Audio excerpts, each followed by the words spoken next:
hand here is up.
Good afternoon, everyone, and thank you for joining us on the news briefing this Wednesday, July 29th. The County of Monterey's Environmental Health Bureau has played an important role in coordinating information and agencies as part of the environmental review for the Moss Landing Vista power plant fire event that occurred. Final documents related to that review are now completed and available for public review. We're going to talk more about that. Very pleased to have Rick Encarnacion and Marnie Flagg from our Environmental Health Bureau to talk about that. Thanks for joining us on the briefing today. Hi, thanks, Maya. Yes, my name is Rick Encarnacion, Director of Environmental Health, Bureau Chief for the County of Monterey's Environmental Health Bureau. And as Maya mentioned, I'm here also with Marnie Flagg, the Assistant Bureau Chief for the Environmental Health Bureau. Today, we are releasing the preliminary environmental assessment report related to the Moss Landing Vista thermal runaway incident. This report represents the county's coordinated effort to ensure that environmental testing conducted in our community, along with the independent technical evaluations and regulatory reviews by our state agency partners, are available to the public in a transparent and accessible manner. The County of Monterey's Environmental Health Bureau served as the coordinator for this process. Our responsibility was to facilitate off-site sampling in the community, bring together the appropriate state agencies, and ensure that information is shared openly with the public. As we move forward, any decisions regarding environmental cleanup, long-term monitoring, or regulatory actions will be made in coordination with state agencies that have the legal authority and scientific expertise to oversee those responsibilities. Now, our commitment remains clear: to provide the public with timely, transparent information, to support our state partners, and to ensure our community has access to the best available science as decisions continue to be made. So with that, if there's any questions, Marnie and I are here to answer.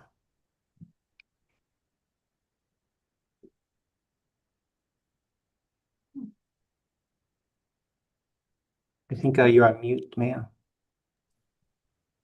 Thank you. There are a lot of buttons here today for some reason. Thank you so much for giving us an update on this. The community very interested in these reports and learning what's next. There was a little bit of a discussion about what the time frame might be in the wake of these reports. Is there going to be additional work done? What could the public be looking forward to after they are looking at these reports? I'll chime in with that, Maya. Thanks. So, I think it's important to note, I just want to make a few general references back to what Rick said, that our goals are definitely transparency, protecting public health, and ensuring that all of our conclusions are bound in some science. So we had the agencies, California Department of Toxic Substances, DTSC, the Office of Environmental Health Hazard Assessment, or OEHA, and the Central Coast Water Board. All of these reviewers acknowledged that this report is improved on any preliminary data that they received. Each agency identified additional questions, and they requested further clarification as well during this whole review process. It's important to understand that none of these agencies rejected the report, and none of the agencies fully endorsed every conclusion in the report as well. Some of the remaining questions, there are remaining questions, and those will be looked at in further discussion with the state partners. But we want to, take a look at it, if additional ecological evaluation is appropriate, how any further investigation or reports should characterize uncertainties that were created because the sampling timing.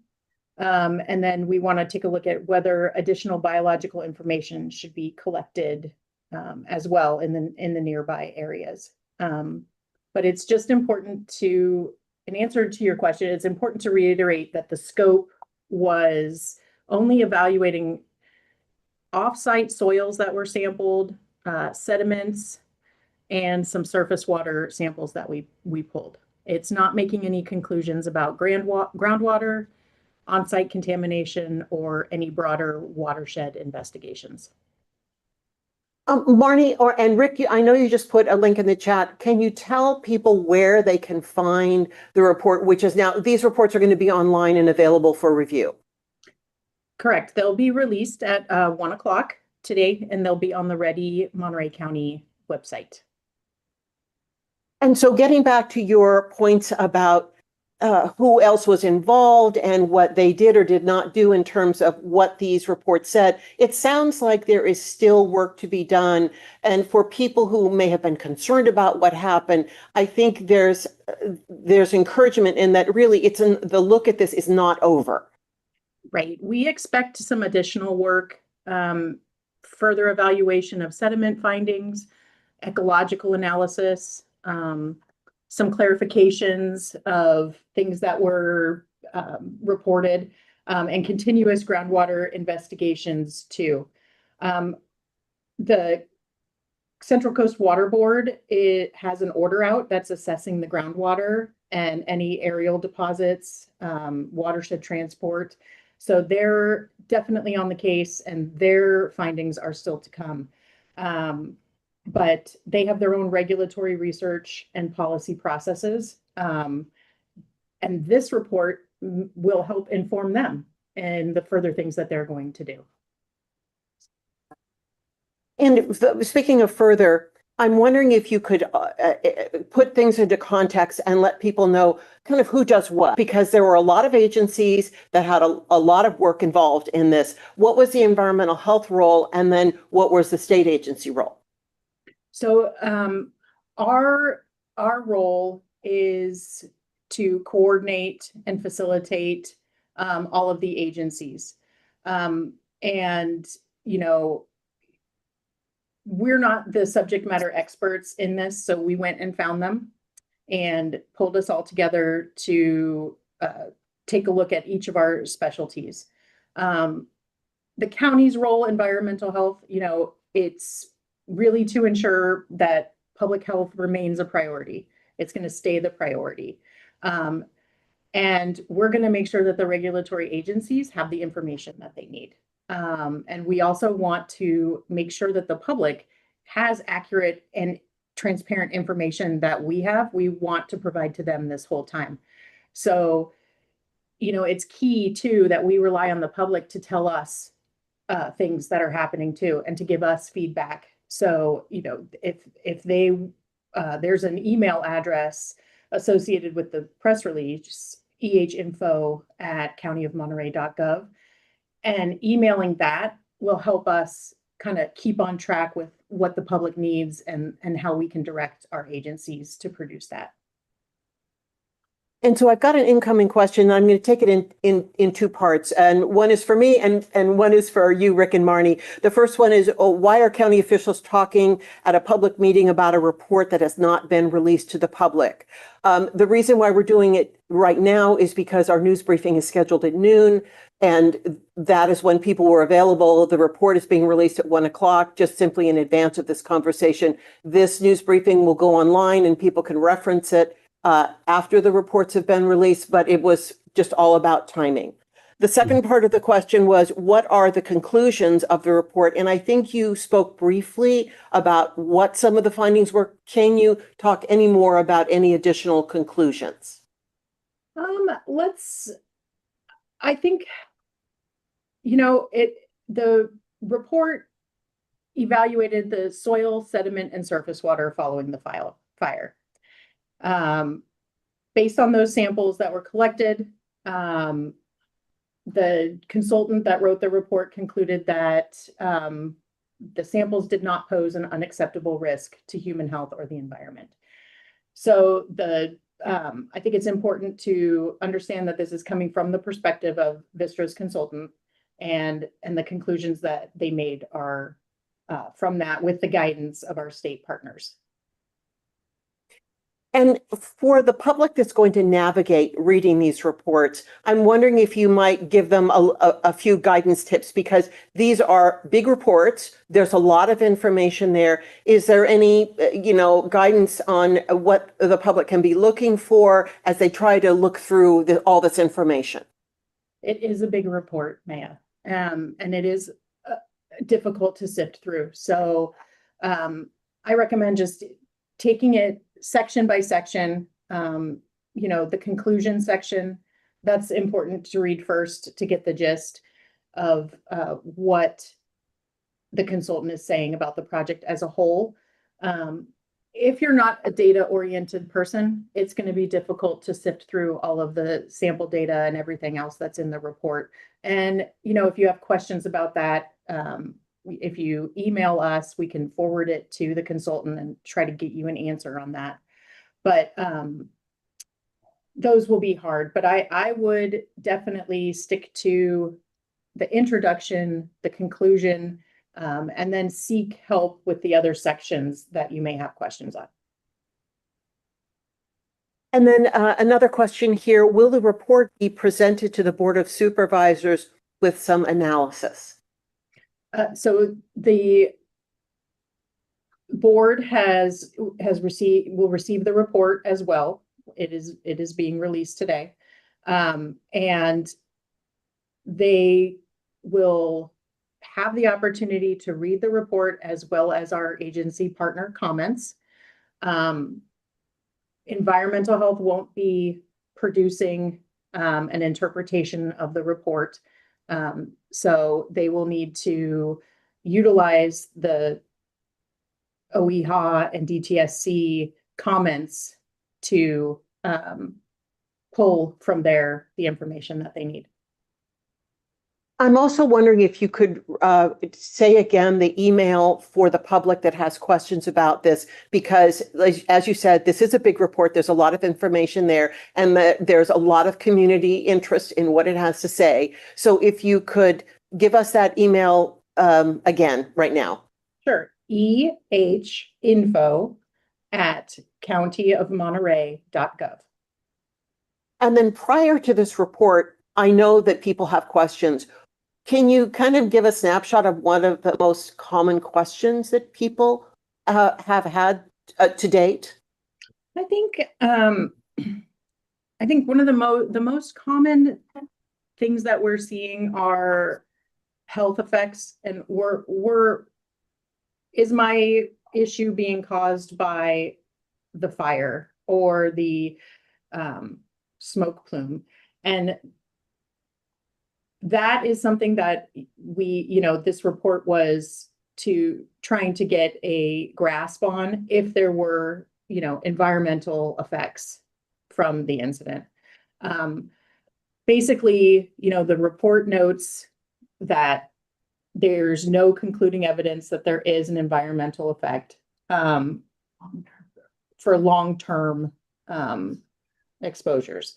So I think that, you know, folks that are still experiencing things should definitely still go to their physician and still report the things that they're seeing, because that's going to help us facilitate the future direction that we go in.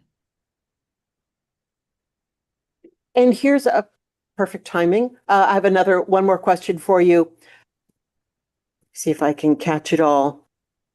I'm hearing some hesitance from the speakers to stand behind this report's conclusions. Does environmental health have reservations about the findings or concerns about how the public or board might respond to it?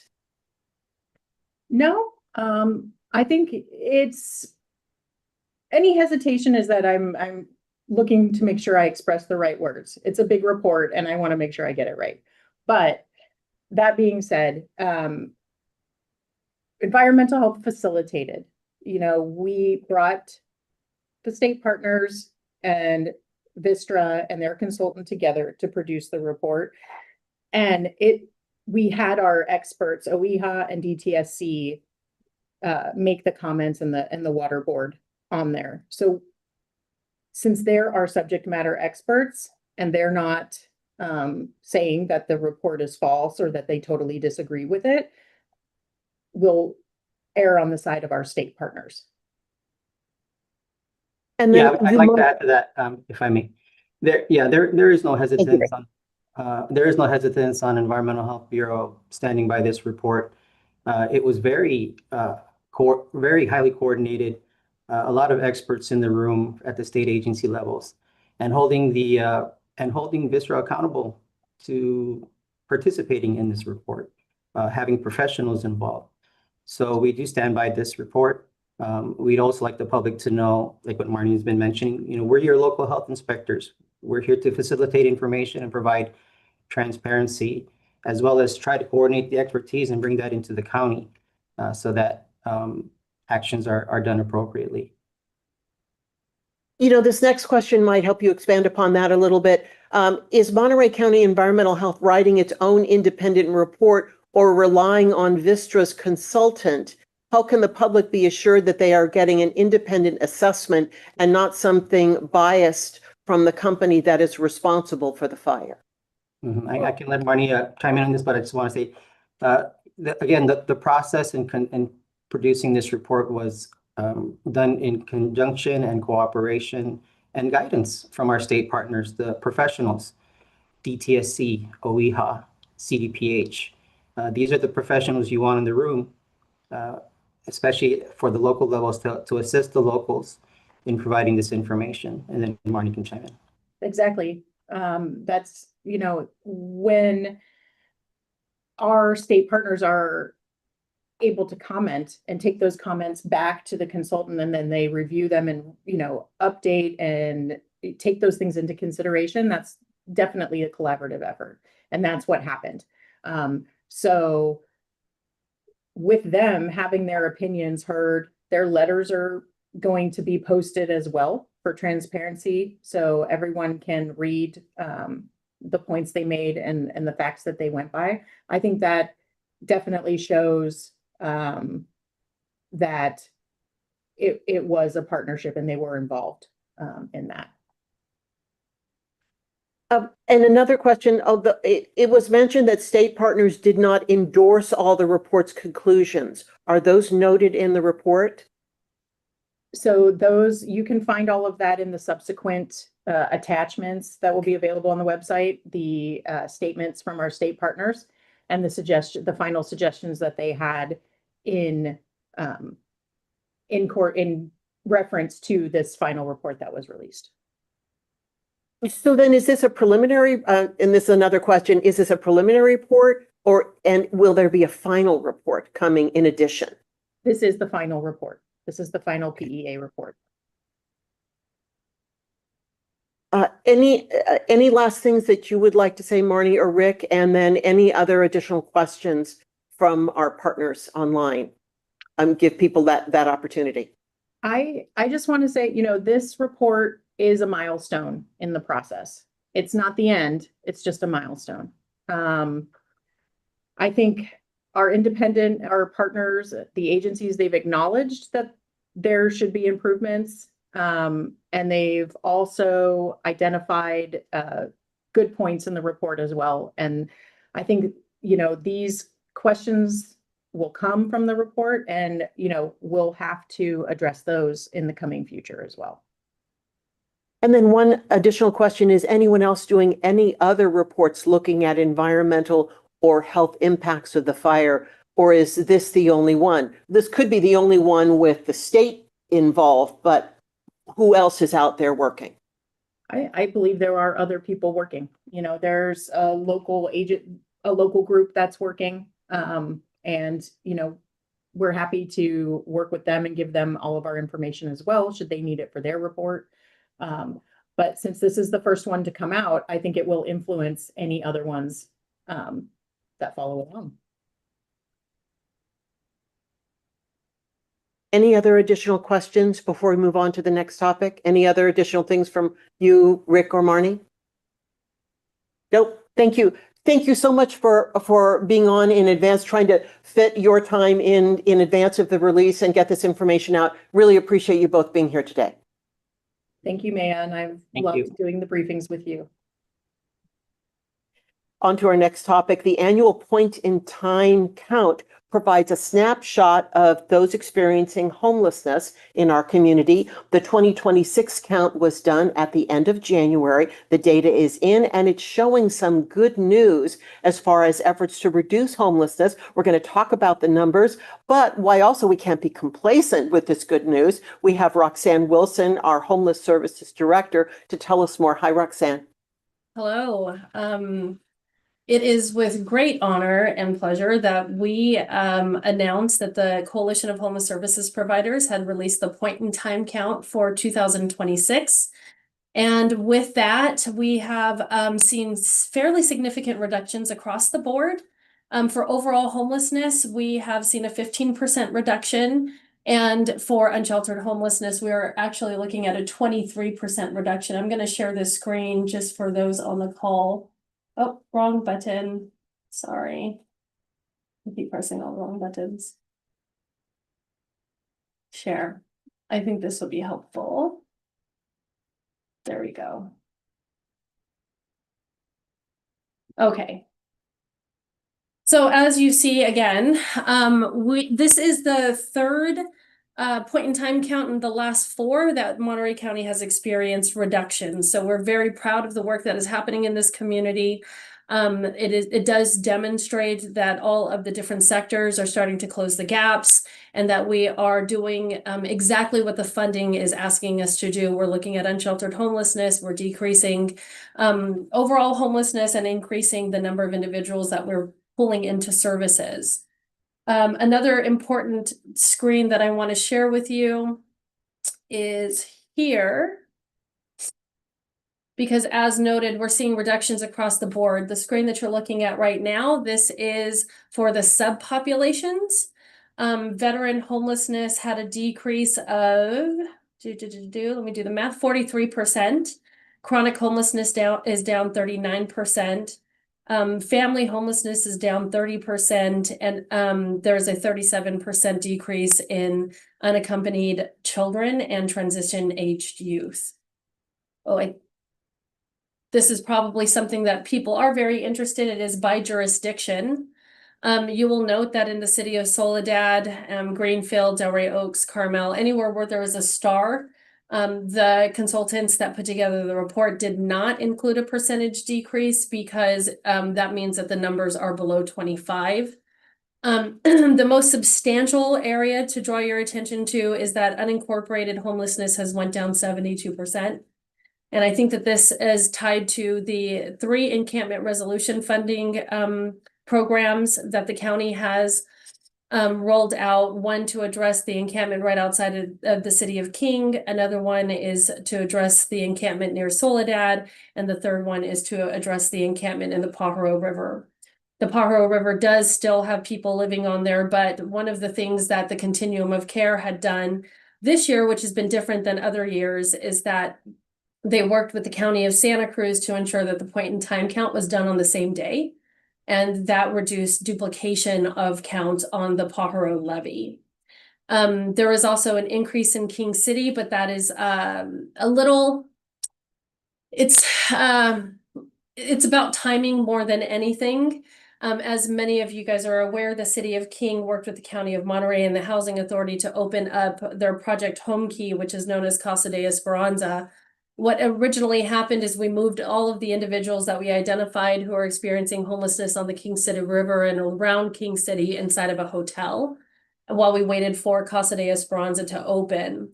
Casa de Esperanza opened after the point in time count was conducted. So next year, not next year, in 2028, when the point in time count is conducted again, we do anticipate that there will be a significant decrease as all of the individuals who qualified moved into Casa de Esperanza and are now permanently housed. When individuals are inside of shelter, they are still considered homeless. So they are still counted under the sheltered count. Let's see, is there anything else that's really important for us to note? I think I'm going to go through this really quick. We will be doing a full presentation to the Board of Supervisors on August 25th. So I do plan on releasing this entire report or the presentation, but the report will be released within the hour. This is also something that is interesting that we've noted. In 2024, the number of individuals who are experiencing their first episode of homelessness in Monterey County was 23%. What we were seeing back then is most people were homeless multiple times, and they were homeless for extended periods of time. What we're seeing now is that the first episode of homelessness actually increased to 60%. And what this means to us is that although we're doing a great job at serving individuals who are currently unsheltered, we really do need to increase resources to address the pipeline into homelessness. Housing is becoming incredibly unreachable in this community and other coastal communities of California. I think the latest data that I had read is that you have to make over $80,000 a year in order for you to afford an apartment here in Monterey County. And just think about all of the people in our community who do not make that amount of money. So until we address that issue of the lack of affordable housing and the lack of resources to keep people from falling into homelessness, it is quite possible that these numbers will change and we will continue to see individuals coming into the system. There's another interesting fact that I think most people are concerned about is, are we serving people who are from Monterey County in our community? Historically, there's been narrative that we're serving people from San Francisco and San Jose, and historically, the data has told us that's not true. This year, for the first time ever, we're seeing that nearly 90% of the people that we're serving inside of our community are actually Monterey County residents, or they were in Monterey County when they became homeless. It is a very small number of individuals who came from other communities.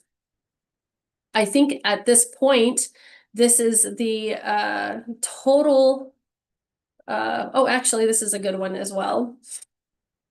You'll see that what we ask is how many people have some experience with the justice system that is a part of this survey. And historically, it has been about a little bit shyer than a third of the population that has been involved with the justice system. However, this year we've seen a significant decrease. Originally it was 26%, and now it's 19%. And we do attribute that to all of the work that the Behavioral Health Bureau and the Public Defender's Office has been doing with the Prop 47 grants. Also, the state of California released an initiative called CalAIM, and that also has a huge component that addresses those who were incarcerated and ensuring that when they are discharged from jail, that we have some sort of system that keeps them from just going straight into homelessness. So like I said, there's a lot of work that's been done. But going back to what Maya was saying is that while we are showing so much progress in all of these areas, the reality is we're operating on one-time funding almost across the board. And now there's so many changes and priorities for this, for the federal government, and the funding sources that we had under the Newsom administration are not guaranteed next year. So we're certainly looking, bracing ourselves for significant changes in our community. It doesn't mean that the work does not continue. Every department within the county of Monterey touches homelessness in some capacity.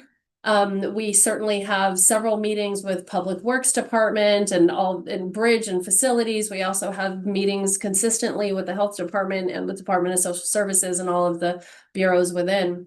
I think that the moral of the story is that as things are changing, our system has to keep up with those changes. And I would say that now better than ever, we are starting to lean into each other more, communicate and coordinate. It is a very fragile ecosystem that we're operating in, but again, we're very excited and we'll celebrate today that all of that good work that's been happening in the past 2 years are actually coming to fruition and showing in this report. Roxanne, thank you for the overview. And I've got two questions for you that have come in, but I'm hoping you might talk about why we're seeing good news, but it's still not over. There's such a moving target with some of these numbers because of challenges that continue where you work in one area where we get funding to, help people, but yet these outside challenges still affect people being homeless. We can't seem to stop it. Well, it's interesting. The federal administration has changed so much about where their priorities lie. And for the first time in, I believe, 13 or 18 years, we are no longer prioritizing permanent housing from the federal administration. We are now required to prioritize temporary housing. And as I mentioned earlier, when people stay in shelters and in transitional housing, we still count them as being homeless. There is, and as I also mentioned, with the change in the state administration, we do not know what the new incoming governor's priorities are going to be. So it's almost like we're starting all over again in trying to reorient ourselves to the new priorities of both the federal and state government. One of the things that I think is going to hit us pretty hard in this community is what's called the Continuum of Care Grant. This has been a renewable funding source for the homeless system. It's managed through the Coalition of Homeless Services Providers. Historically, 95% of what's called the annual renewal demand was almost guaranteed to be funded. So if you look at all of the organizations that are funded with COC money, HUD would guarantee at least 95% of the applications that come back to them every single year would be funded. This year, HUD dropped it down to 60%. And they are no longer prioritizing permanent housing. They want us to do more straight outreach. They want us to do more transitional housing and services only. There are national organizations who project that 97,000 people will become homeless because of this one federal shift. That more information on that is available on the National Alliance to End Homelessness website, if anybody is interested and likes to just geek out on homeless data like I do. There's also a new proposed rule for HUD that mixed households will no longer be able to stay inside of federally subsidized housing. That impacts our community actually quite a bit.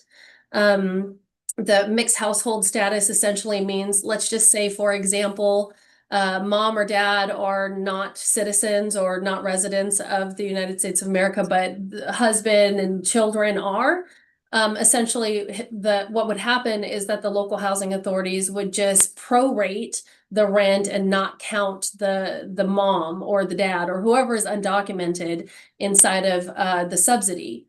But there is a new proposed rule from HUD that will end that. And you think about all of the people inside of the state of California in general who have mixed households and how that's going to impact those who are currently stably housed in affordable housing that's subsidized by the federal government. I can keep going about all of the things that are changing, and we're just bracing ourselves for impact. But as I mentioned today, we celebrate. There's a lot of work that's been done, and we're very proud of the work that's been done, and looking forward to all of the continuing on with that work and closing the existing system gaps. So then let's get to the questions. First question, do you have information on how many shelter beds are available for unhoused individuals in Salinas? Is it just the share center? No. Currently inside of, I do not have the exact number. That information is counted on the same exact day as the point in time count. It's called the housing inventory count. You can go to the Coalition of Homeless Services Providers to request the exact number because it's not really reflected inside of the report that we have. But it is not just the share center, which does account for over 100 beds of shelter in Monterey County. We do have, in the city of Salinas, excuse me. We also have the domestic violence shelter in Salinas. We have the Victory Mission shelter in Salinas, and we are currently pursuing a grant with the city of Salinas to open up a new shelter for unaccompanied adults. But it is true that the Chinatown Navigation Center did shut down this year after the point in time count, about 2 months after the point in time count. And the impacts of that was the next question was what the impacts of that on. It would not be reflected. Well, essentially the individuals that was staying inside of those beds would be counted in Salinas sheltered count. So they would still be considered experiencing homelessness, but they would be considered sheltered. I will tell you that I am aware that the city of Salinas worked closely with the Continuum of Care and all of the nonprofits that serve individuals experiencing homelessness to try to make sure that every person who qualified for existing resources was connected. And that did include some permanent housing outcomes and also some transitional housing outcomes as well. But I cannot speak on behalf of the city. Okay, absolutely. Another question, can you speak to the higher percent of people sleeping on the street? And that was from your one of your slides, either the last or second to the last slide. Okay, let me just go back to that so I could reference the number. Oh, yes, it did go from 45% to 69%. This is an interesting thing because we do rely heavily on, the coalition, relies heavily on volunteers, especially people experiencing homelessness, to help do the survey and get the sample data. While it is important to note that there was an increase based off of the information that we're seeing. When you're taking samples of data, there are these anomalies. Like, is that individual only going to people who are sleeping on the streets and not working directly with individuals who are inside of shelters? And sometimes the coalition works very closely with shelters to do that sampling of data, but people have to want to do the survey. So sometimes there's these little nuances that can create weird anomalies inside of the data, I guess is what I'm trying to say. There was, let's see what happened in January. The point in time was done on January 30th. Yeah, I think aside from the fact that we're relying heavily on others to bring us data, it is possible that that was just an anomaly. I'm sorry, I wish I had better information for you on that. Well, no, that's the question. You can only answer the question that's in front of you. And hopefully for the person who asked the question, let me know if that answered your question.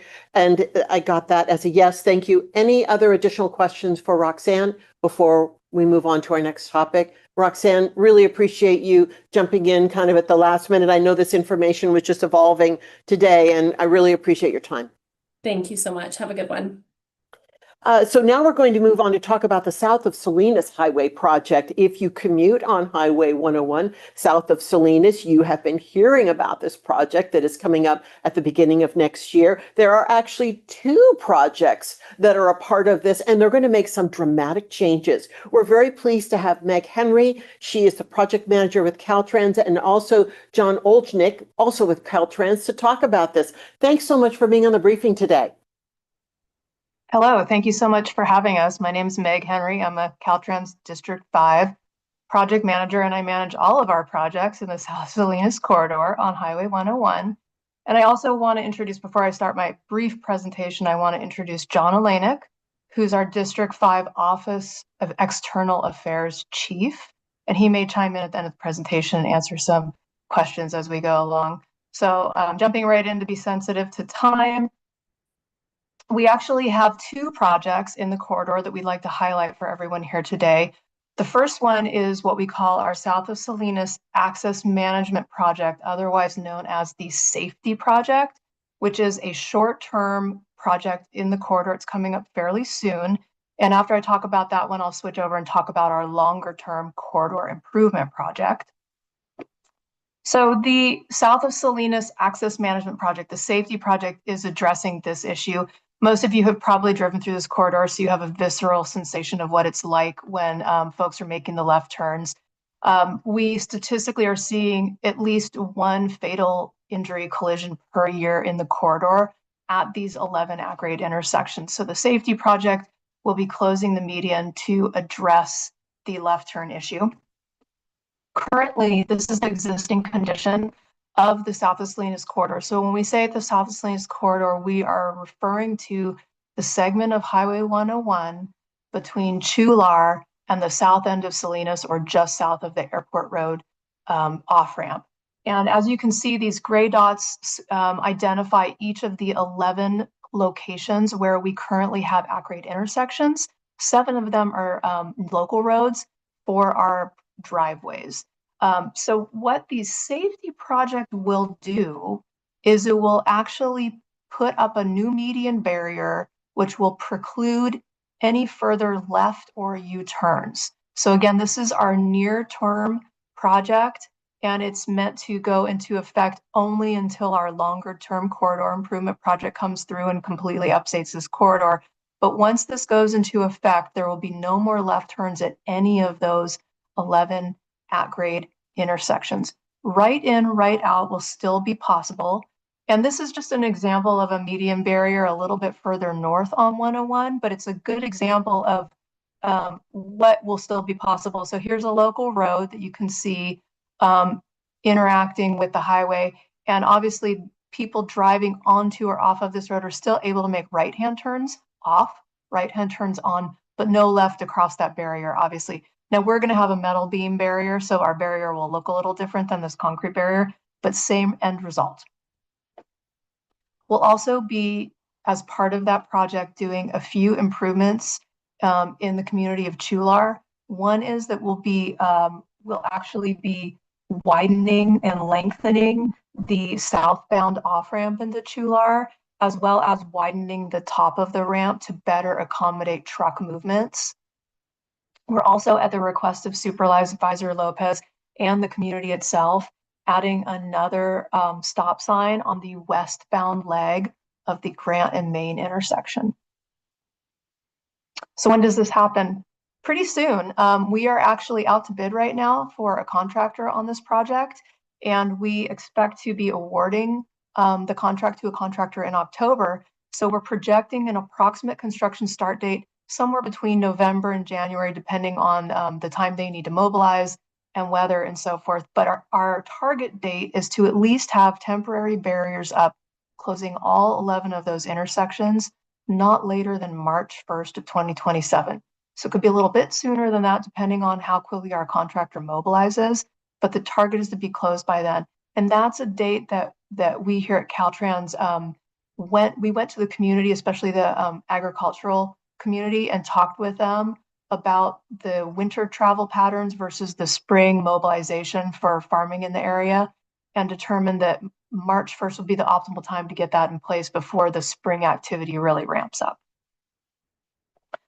The other project. So we also had, as I mentioned, the long-term corridor improvement project. So the Safety Project, in a way, is meant to be sort of a prequel, if you will, or it's sort of a first step toward this longer corridor improvement. So ultimately, what we are aiming to do with the South of Salinas corridor is to relocate both the existing Chular interchange just north of the town of Chular, which is something we've been working with the town of Chular through Supervisor Lopez to determine placement of that new interchange. This, by the way, is not to scale. It's just a graphical representation of what the improvement would look like. And then the project will also relocate the Abbott left-hand off and on ramps with a full service Abbott interchange slightly north of those existing ramps. And once those are done, we will then connect those two ramps with the local county road. So the dashed blue lines between the little green dot with the C and the blue dot with an A is denoting the new county roads. We'll have a western county road and an eastern county road. And we've also been partnering closely with Randy Ishii and others in Monterey County Public Works Department to work out the details of these new county roads that will connect the relocated interchanges. So we have a couple diagrams. These are quite old now, but I wanted to share them anyways. We're still working out the local road connections, but what you're looking at here is an aerial view of the community of Chular. You can see it there on the right-hand side of the image. So north is to the left in this image, south is to the right. And this is just a two-dimensional representation of what a relocated interchange could look like at Chular. The current bridge, the Main Street Bridge in Chular, would remain, but the old off and on ramps, that currently existing off and on ramps at Chular, would be removed and replaced with this new interchange. We are currently studying two locations to relocate the full service Abbott interchange. So this graphic represents in the white and the green what those two locations are that we're currently studying. The actual details of both locations is the same. It's just one versus the other. So we're currently studying that. So this would be just north of the existing Abbott Street ramp. So we're currently in our environmental review phase. We are anticipating circulating a draft environmental document. It will be an EIR, an environmental impact report, in early 2027. We are anticipating finalizing that environmental document in late 2027, and we are studying a total of 4 alternatives for the project. Where can you get more information? So we actually have 2 websites. Caltrans recently launched what we call our project public portal, and that's that top address that you can see on the screen. You can also hit the QR code that's up on the screen right now, and that will take you to our project portal. It has information about both projects. It also has contact information for me, as well as our public information office. And there's lots of other really interesting information there. You can also go into that portal, and there is a page called Stay Informed, where you can add your email address to our email list and get more information when we send out update emails. What's next? So we are currently in a safety project messaging campaign. So the first project that I talked about, which will be coming online in less than a year, we are currently actively messaging. We're putting out email messages to everybody on our email list. And again, you can put your email onto that list by following the QR code. We're also posting now monthly to social media. So that's Instagram, X, and Facebook. So you can follow District 5, Caltrans District 5, to see those messages come through. And we greatly appreciate any organization that wants to pick up our posts and repost them as well, just to get us more publicity. We do plan to have open house public meetings this fall. The exact dates have not been posted, but we will post those dates probably around September 1st for meetings in October of this year, where we will give updates on both projects, and there will be a whole lot more details. So if you want to find out more, go ahead and follow us, check our website, and those dates will get posted fairly soon. And then following those October meetings, we do anticipate having draft environmental document circulation meeting sometime in early 2027, dates to be determined, but probably before we get to spring. And I'll leave it there for any questions, or unless John wants to add anything on to what I shared. Thank you, Meg. I was able to put a link into the chat to the website as well for people to copy and find easier. And it's been a privilege over the years working so closely with the community, our partner agencies, the stakeholders, the farming groups, agriculture, landowners, operators. We've had many years and many meetings and times to talk about this project. So we really appreciate it. Thanks, John. John, and thank you. And first of all, John, I apologize for what I did to your last name on your introduction. I really appreciate you both being here. And you mentioned the previous communications with the community. You guys have held a lot of community meetings. You've had listening sessions and community, input opportunities. Besides the safety issue, I think that really goes to the value that you see in this corridor and the importance of this particular corridor, not only just because you live there, but because there's so much business and so much, visitor traffic going on there. That's correct, Maya. And I failed to add in my haste to go quickly that we have an exceptional partner in TAMC. That's the Transportation Agency for Monterey County. And we are partnered very closely with them. They are actually the project sponsor. They're bringing a lot of funding to this project, and we're working with them to get all of the funding we will need. This is quite expensive project. So we do have excellent partnerships with TAMC, and we're working really closely with them. And this is a priority project for TAMC. And of course, also Monterey County Public Works and Monterey County Planning. We've also really engaged with the city of Salinas. So this has been a really, as John mentioned, a really exceptional project for the amount of stakeholder engagement we have had and that we intend to continue to have going forward. So lots of good stuff is coming, and definitely keeping track of that through our website is a great way, and also following us on social media. And I know that the community meetings gave you a lot of input on what the residents' concerns are, because this is a really big change, and it's not, this is not a small undertaking at all. This has, been years in the making. That's correct. Early on, we had several different locations for the relocation of the Abbott interchange. We had several different possible locations for relocation of the Chular interchange. And we spent a lot of time dialoguing with Supervisor Lopez and the community of Chular, and also with a lot of agricultural businesses, with the Farm Bureau, with just local property owners, with interested stakeholders. We've actually been trying to engage recently with CBDIO, who represents a lot of the Oaxacan speaking farm workers and other communities, to really get out there and understand everybody in this community, and hear their voices, and then also let them know what we are doing as we move along. Thank you. And if you could go over how people can sign up for the email messages again. I know we dropped information in chat, but this is also streaming on YouTube and Facebook. So if you could kind of go over where they could sign up for those email alerts. Let me just share once again really quick, because I still have the QR code up. There's a QR code, and actually I'm going to back up one slide. There's a QR code. Let's see.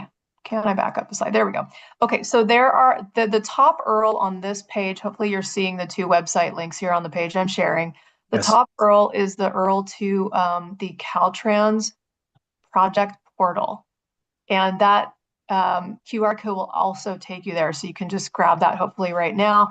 If you go there, there's a series of tabs across the landing page of the portal, and one says stay informed.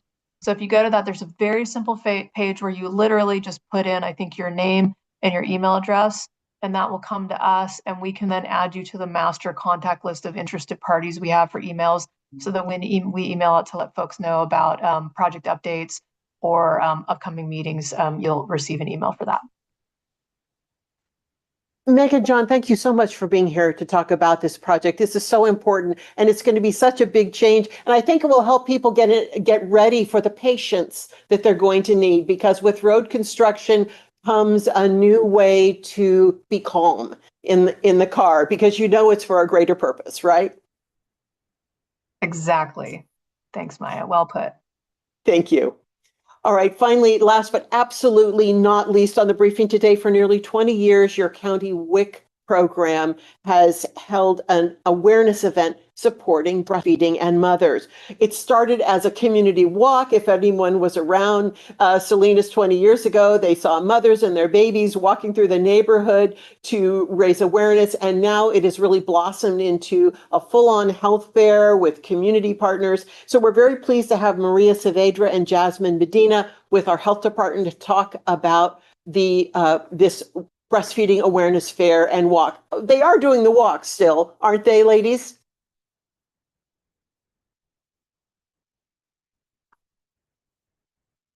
And I think you're muted. Hi there. Hi, Maya. Yes, we are. We are doing the walk. Yay.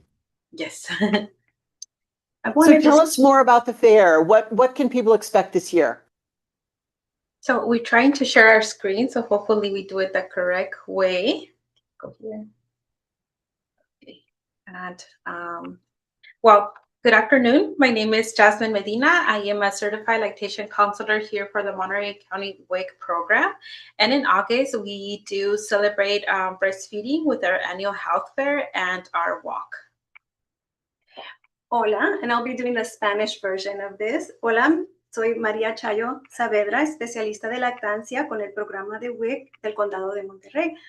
En la primera semana de agosto celebramos la lactancia materna con una feria anual de salud y caminata. So World Breastfeeding Week is a global campaign that promotes benefits of breastfeeding, the importance of education, advocacy, and support. This is led by World Alliance Breastfeeding Action in support with two other organizations, World Health Organization and UNICEF. Despite the benefits, we do know that fewer than half infants that are under 6 months are exclusively breastfed. So this highlights the importance of greater awareness and support to breastfeeding families. Each year, the World Breastfeeding Week focuses on a specific theme, and this year's theme is Breastfeeding, a Sustainable Start in Life, Strengthen What Works. La Semana Mundial de la Lactancia Materna es una campaña mundial que se celebra cada año del 1 al 7 de agosto para crear conciencia, promover los beneficios de la lactancia materna y fortalecer los sistemas de apoyo para las familias que amamantan. A nivel mundial, es coordinada por la Alianza Mundial para la Acción en Favor de la Lactancia Materna, en colaboración con la Organización Mundial de la Salud y UNICEF.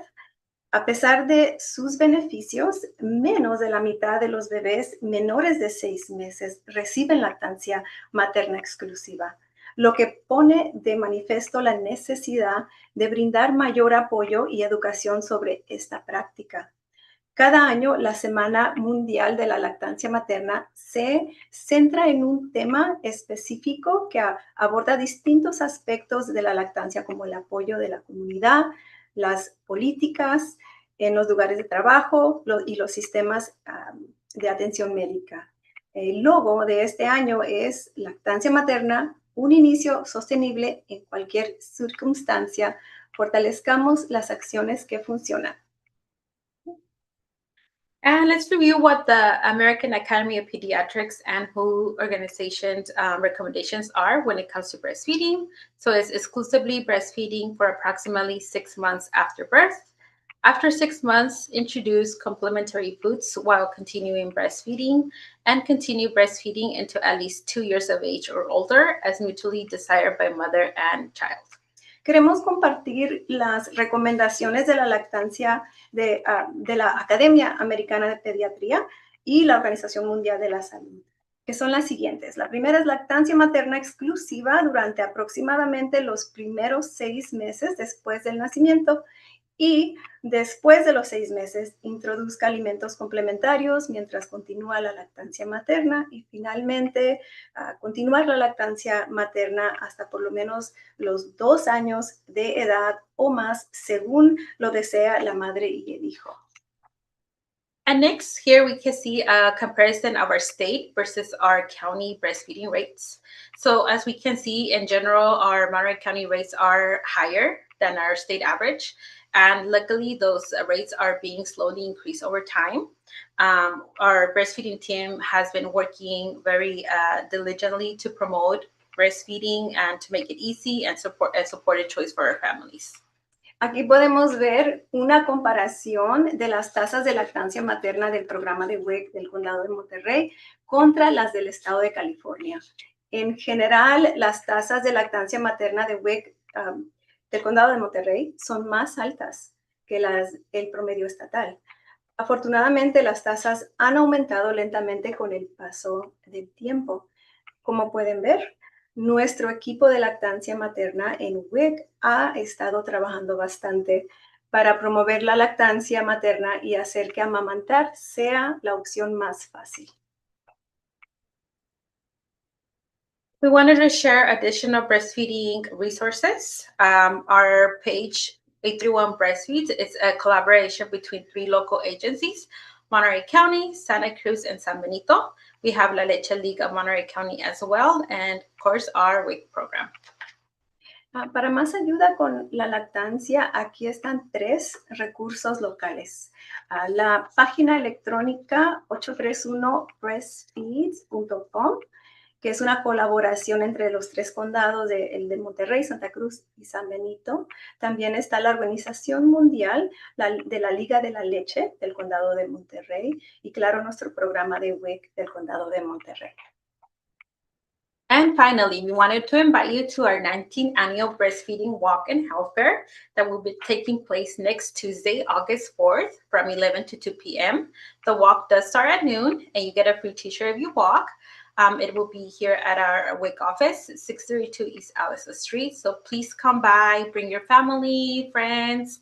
We're going to have a raffle. We're going to have the farmer's market where you could buy your fresh fruits and vegetables, and you can enjoy a free bowl of food from our local food bank. They're going to have their food truck. Finalmente, los invitamos a la 19ª Feria y Caminata Anual para celebrar la lactancia materna y la salud. Será el próximo martes, 4 de agosto, de las 11 de la mañana hasta las 2 de la tarde. La caminata comienza a mediodía. Se toma a cabo en el WIC de Salinas, ubicado en el 632 calle Alizal. Los invitamos, traigan a su familia y disfruten de la Feria de Salud. Reciban una camiseta gratis, entren en la rifa, habrá juegos para niños, pueden comprar sus frutas y verduras en el mercado de los agricultores y visiten el camión del banco de comida para recibir un plato calientito, rico y gratis de comida. Muchas gracias.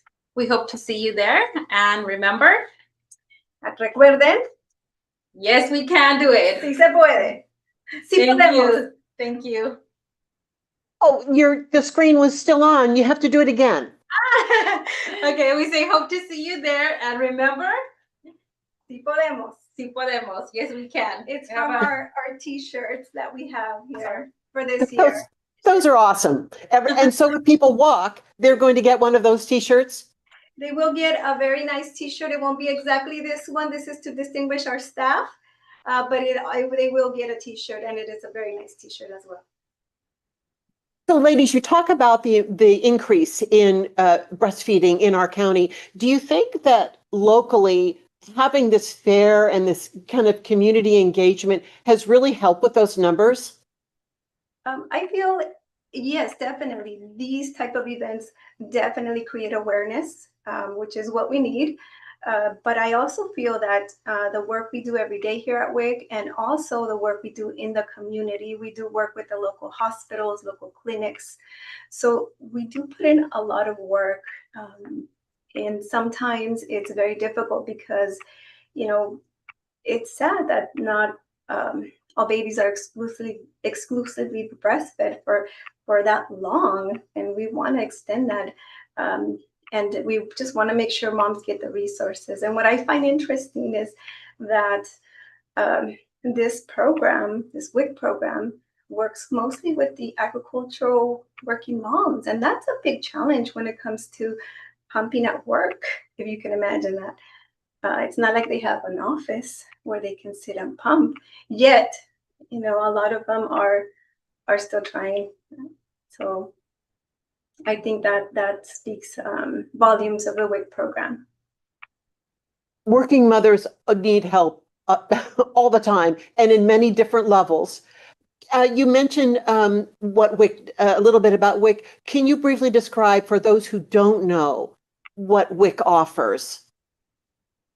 Yes, so WIC stands for Women, Infants, and Children. So what we do is we see moms prenatally, infants, and children up to the age of 5 years old. And we provide, it's a supplemental program that helps with a certain amount of foods. But in order for the families to get these foods, we collaborate with education.